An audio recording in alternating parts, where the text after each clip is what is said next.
There is something about a well-seasoned grilled fish, especially when the flavor goes right through. Today, I'm showing you how I prepare this giant fish Cameroonian style with my specific touch. Welcome back to In My Kitchen by Doris. So you want to start first by descaling your fish, give it a quick clean wash, and then because it's a giant fish, you want to make sure that the incisions are very deep, because this is one thing that is going to help you to get your ingredients into your fish. Once that is done, I go ahead and dab on the fish just to take out some of the water before introducing my first layer of seasoning.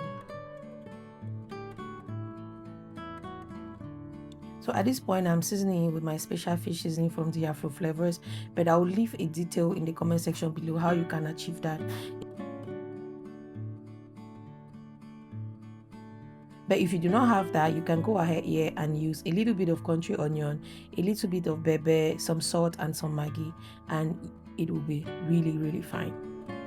So you want to make sure that you massage that very well into your fish, go into all the incisions you made, the head of the fish, the inside of the fish, everywhere, and just massage it as much as you can. And you want to keep that aside for it to marinate.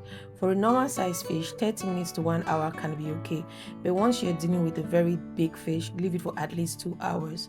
Then I go ahead to prepare my green seasoning, which I will leave the detail again in the comment section. It's celery, basil, some onions, and blend with cooking oil.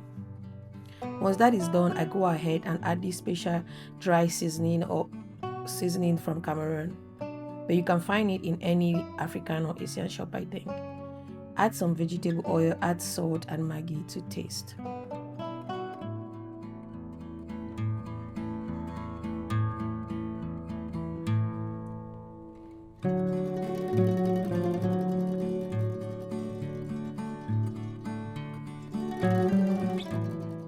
Now, if you have the D-Afroflavours seasoning, you can go ahead and add a tablespoon and just go ahead and taste it to make sure everything is balanced.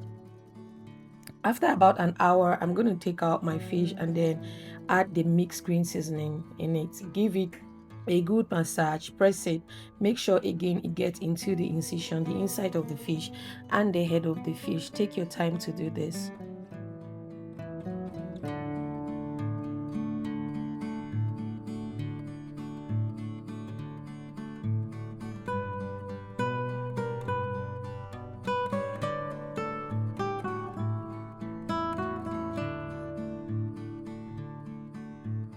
One thing about the Cameroonian fish, and typically my fish, is that it must be well seasoned, well flavored, and very tasty.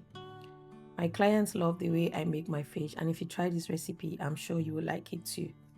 So now that I'm done marinating it, I'm going to let that sit again for at least an hour or two. But for me, because I had all the time, I let that sit for complete 4 hours. Now, before marinating my fish for the second time, I go ahead and preheat my oven at 200 degrees. Take note, when I'm roasting my fish in the oven, I use just the upper setting, so the heat comes only from the top. At this point, you will keep checking your fish and adding your marinade as desired and flipping the side. With this one, I realized that one part was coming out because it was very big and giant to turn, so I went ahead and introduced some toothpick just to hold it together. Put that back in the oven and go ahead and make your seasoning, your pepper. There is no Cameroonian fish without a delicious flavorful pepper. And voila, your fish is ready. Serve it with tape, dodo, bobolo, or miondo. So at this point, I'm just garnishing it for my guests, and believe you me, my guests did really enjoy it. If you like the video, please do not forget to like, share, and subscribe, and I'll see you in the next one. Bye.